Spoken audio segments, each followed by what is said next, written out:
is not like the death of anyone. But breaking news continues to happen, whether we have a football game or not. Jay Glazer comes in right now because the situation has changed already with the Baltimore Ravens right before their game tonight against the Dallas Cowboys. How about this, Kurt? Again, his 2020. Dez Bryant, the receiver for the Baltimore Ravens, hoping to play against his former team, had an inconclusive test earlier this morning for COVID. He thought he was okay, so he went down to the stadium and started warming up. When he was down there at the stadium, the doctors actually pulled him because his test was inconclusive. They retested him at the stadium. You see him. This was earlier, before the doctors pulled him out. They retested him, and that test has come back positive.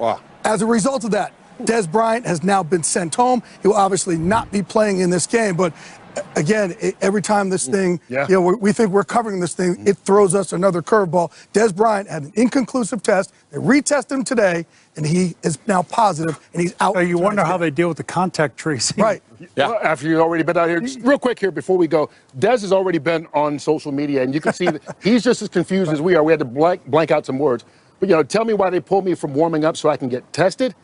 I came back positive. I tested positive for COVID. You understand the rest of it. It's one of those situations where, like you said, contact tracing, all that kind of stuff, they do day of game testing now. And that's why sometimes it happens. We saw it happen in baseball with a player who's on the field. Luckily for everybody, this game hadn't started yet. So he is out of the game officially right now. Ezekiel Elliott knows the Cowboys have one path to the playoffs, and that is through the NFC East. Following losses in 5 of their past 6 games, they got to get right tonight against the Ravens. Now, as for Baltimore, they didn't get any help over the weekend in their playoff pursuit. At 6-5, the Ravens are perched on the 9 seed in the AFC, right on the bubble of this loaded wild card race.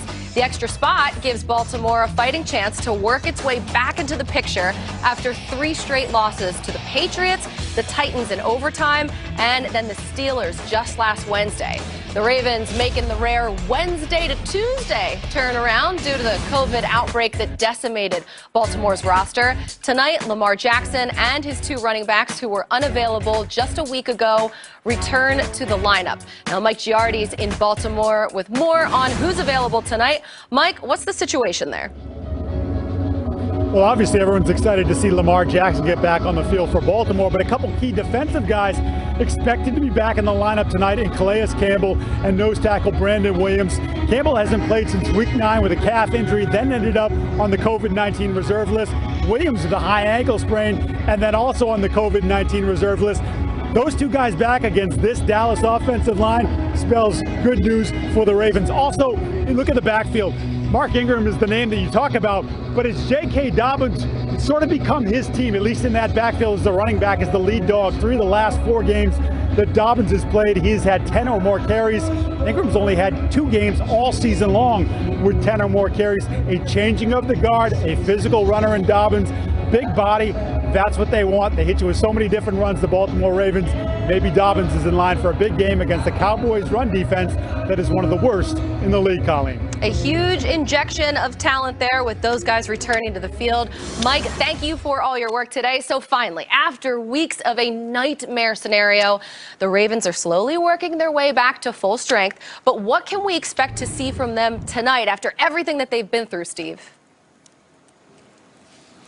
Well, you can expect a lot of good things, but let's be honest, these players really have struggled. And it's not also just the players, but the management as well. You got to think about this. They are coming in trying to figure out, do we have enough players to practice?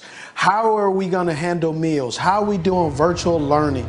All of these things are really messing up routine. And as players, we love routine. Our whole philosophy of being an NFL player is built on the comfortability of our routine and how we get started mentally and physically. Yeah, Steve, I can't even imagine how challenging this environment must be for the Ravens players, dealing with the lack of practice, lack of meetings, lack of walkthrough time, constant changing of the schedule for the team, and then your own individual schedule with when you're going to take care of your body, when you're going to get your extra weight lifting in, when you're going to get your stretching in. Like, those routines are all the things that build comfort and confidence going into a game. And when you lose all that, it really stresses you out, and it leads to big distractions during the week. And so I think this Ravens team is going to be hungry to get back to that feeling of normalcy that they get when they walk down the hallway on game day and they go eat their pregame meal and it feels a little bit more normal. And then they get their ankles taped and they start getting back into that routine, because when they step on that field, all their focus is going to be at the task at hand, which is going out and trying to win this game tonight against the Dallas Cowboys. And it gives you an opportunity to forget about the craziness of the last few weeks and how difficult and how awful it's been really for the Ravens to have to deal with this outbreak.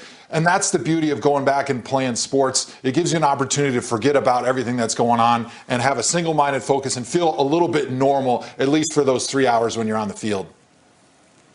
And you guys are talking about what it takes mentally to get yourself situated and adjusted and back to playing good football. The reality is the Ravens were not playing great football, and they were not throwing the ball well outside. And I don't care how many Zoom meetings you have, you need time on the football field throwing the football with each other to get better at that. So yes, I know it's been tough mentally, but right here, they have to find a way to make it all work tonight. They honestly must crave just going out and playing football and being with their teammates because of all of the things that are just so different this year. And I guess, I mean, not to the extent that the Ravens have experienced it, but at this point, I mean, the entire league is sort of in the same boat, dealing with all of these different things coming at them from every direction. But one of the newest Ravens available tonight is playing his former team. That's right, scratch it off your Tuesday night bingo cards, everybody. Dez Bryant, a revenge game.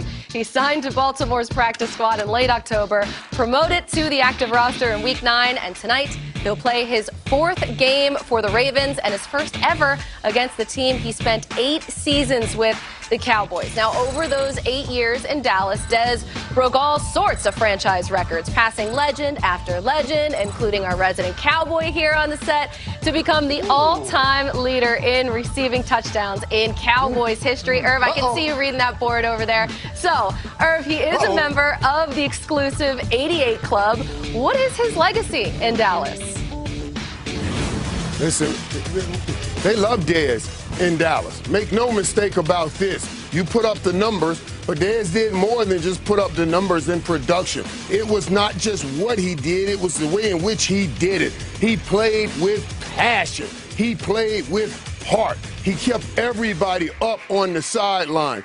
So even now, with young C.D. Lamb wearing that number, they even say, well, why can't he be more like Dez, who was more like Michael? Because they love that passion and intensity that Dez Bryant brought to the Dallas Cowboys. So in Dallas, he is solidified, but right now, he's trying to solidify things against the Dallas Cowboys tonight. Steve, you played with Coach Harbaugh. You played with him and went back and played against the Carolina Panthers. What is he like as a head coach when you are returning to play your former team? Well, I can say this. Coach Harbaugh, he is a difficult coach because he keeps you accountable. He grinds you on both sides. But what I really love about Coach Harbaugh is all he told me was, hey, you just keep your composure. We will take care of you. There was a game plan that was just for me for that time. Even when I signed with Baltimore, even in the offseason when the schedule released, he said, hey, did you see what team we're playing week 4? And that was in the cafeteria. So he's a coach. He'll give you opportunities. Dez will get his opportunities to catch passes. Know what kind of passes? Now, we don't know about that with the Baltimore Ravens and Greg Roman running the show, but he will get his opportunities. So it should be fun. It's also too encouraging that you have a head coach that's rooting for you, not to rub it in your old team's face, but to just perform against a team that discarded you, no matter how it's shaped, good or bad, you always want to perform against your buddies, against your now foes, but also just against your old employers as well. I remember that game, Steve. You balled out, and then you told the Panthers to go mow your lawn when they got back to Charlotte. So job well done by you on all fronts, really. And they kept it, look, and they kept it tight, man. I didn't get any HOA from a homeowner association violation, so they kept it tight. That's why I came back here, and I still reside here. See, look, everything works out for a reason. There is another 88 on the field, though, tonight in Baltimore. His name is c0vid Lamb. How much has he impressed you this season so far? Man, I love this kid, man, and I tell you, one of the things that we all have gone through this tough 2020 season, one of the things that I hurt most about, because I wanted to see him with Dak Prescott all year, but still, this has been a great pickup for the Dallas Cowboys, and c0vid Lamb will be doing great things for the Cowboys for a long time under that number 88. He's been dealing with adversity, just dealing with the different quarterbacks, but he is already making an impact as a rookie. Let's have Next Gen Stats powered by AWS show us exactly how he's doing that. Lamb's 597 receiving yards from the slot.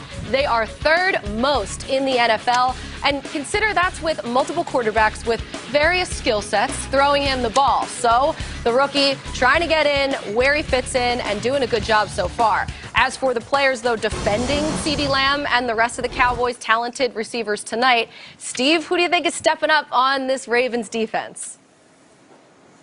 We have to get a better performance. Not that he's done bad, but he just hasn't been the all-pro type of player we've seen. That's Marlon Humphreys. The last couple of games, he hasn't played well. Last year, 388 coverage snaps, 0 touchdowns. Right now, he's given up a few, but he's also has 3 or 4 forced fumbles. So he's not out there just giving up the cheese, but he's not making those stellar plays that we have grown to love with Marlon. So that's the guy for me that we just need a little bit more, because he has 3 prolific wide receivers that he's going to have to worry about all the time. Steve, the Ravens defense has been really good this year. They're the number 3 scoring defense in the NFL, and they've been especially good in critical moments of the game. And I always talk about third downs being the most critical moments in any game. And they get a couple guys back this week who are going to be big-time third down impact players, and that's Calais Campbell and Yannick Ngakoue. A couple studs on their defensive line. Calais leads their team in sacks, even after being out for the last several weeks. And Yannick Ngakoue, he can be a huge impact player tonight, because he's the most deadly as a pass rusher in the 3rd and 4th quarter when those offensive tackles are getting a little bit tired and the Ravens have a little bit of a lead, and he's able to pin his ears back, get after the quarterback, and the quarterback's got to hang on to the football just a little bit longer. That's when you see Yannick really showing up. And so I think this Ravens defense needs to continue to do their part as their offense is kind of getting back into the groove and getting back into the 2019 version of the Ravens offense if they want to make the playoffs. And those 2 guys tonight can be big-time impact players for the Ravens. And we know Don Martindale, the Ravens